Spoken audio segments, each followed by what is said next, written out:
In one way or another, there's got to be that one person in your life or in your family who decides to do things differently.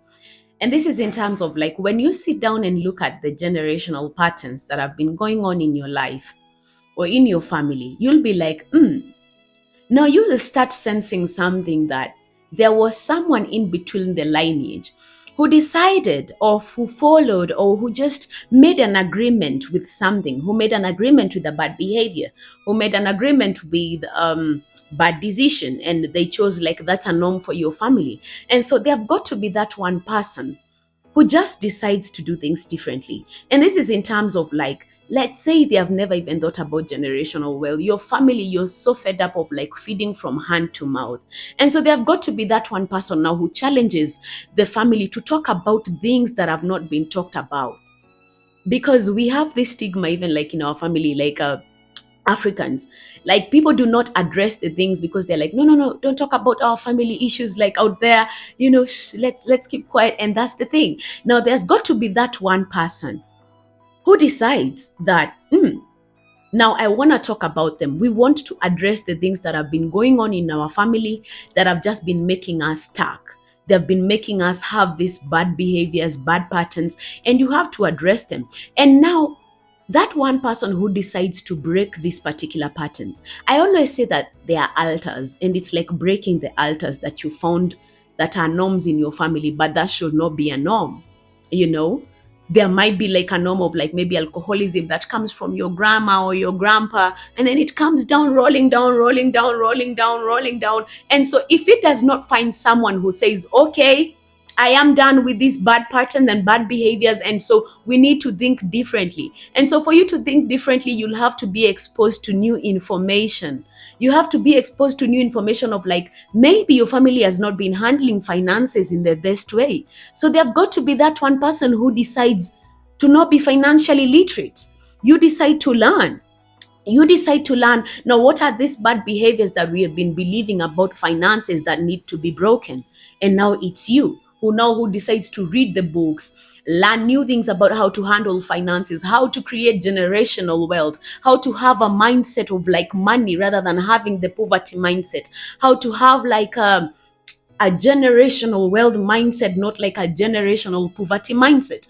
And so there've got to be that one person who says, okay, we have got to break the mindset. We've got to break the patterns.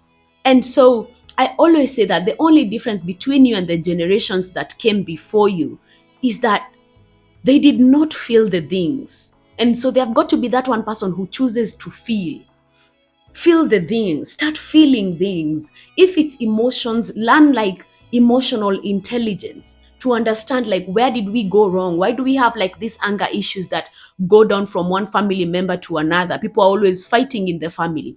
And so you've got to be that one person who notices that, oh, you do have anger issues now. How do you work it out? Because having the anger emotion is not a sin. The only bad thing that we do is that we now let the anger feel us. And so we act out of that emotion. And so when we are acting out of it, we did not have the time to process it. And so there've got to be that one person who decides to process. You decide to process things. You decide to learn the magical pause that comes in between maybe an emotion. And so when you start cultivating your emotional intelligence, you will be able to feel the people that are around you.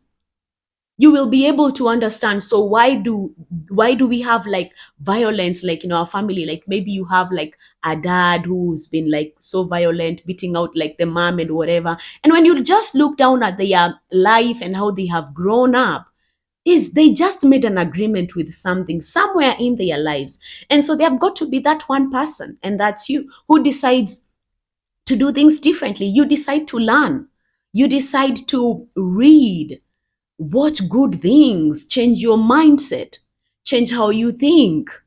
You've got to revamp your mind. I call it revamping your mind because the same way you choose to revamp your house, and put some beautiful things. It's the same way you've got to revamp your mind. Start putting in some healthy stuffs in your brain. Your families and your generations have been feeding on things of like errors, shame, grief, all these things. And so there have got to be someone now who chooses to do things differently. And so you'll have to learn new things. It takes humility for you to learn. It takes humility to learn new behaviors. It takes humility to learn new patterns. And so you've got to be that one person who chooses to do a holistic approach of taking care of your mental health, physical health, emotional health, spiritual health, something that has never even been heard in your family. And you choose to be the one to do things differently. And from then, you will definitely see that all the generations now that come after you, they have a different mindset. They have a different belief because you took time to cast down the belief systems that you found normal in your family. And so you were like, you decided, no, they are not normal.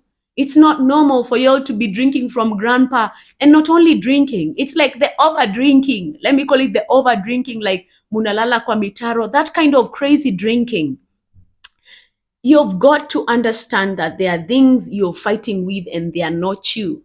These are things that you've gotten from the generations that have come before you. And you've got to just stand up, choose to do different, take care of your mental health. If there's a mental thing that has been going on in your family for the longest time, sit down and reflect on what are these behaviors that have been going on in my family. And so, how do I break them? You've got to involve God in this journey. And that's why I say, like, healing is so crucial because you're thinking from a point of your traumatic inner child. And so you've got to now face your inner child and start giving your inner child what you did not receive growing up for you to change the whole pattern that have been going on in your family. And so you choose to do different, and then you will see things changing. You will see financial decisions changing because you choose to change a mindset. You chose to, yeah, you chose to change something that has been going on in your family for the longest. And so choose to do different.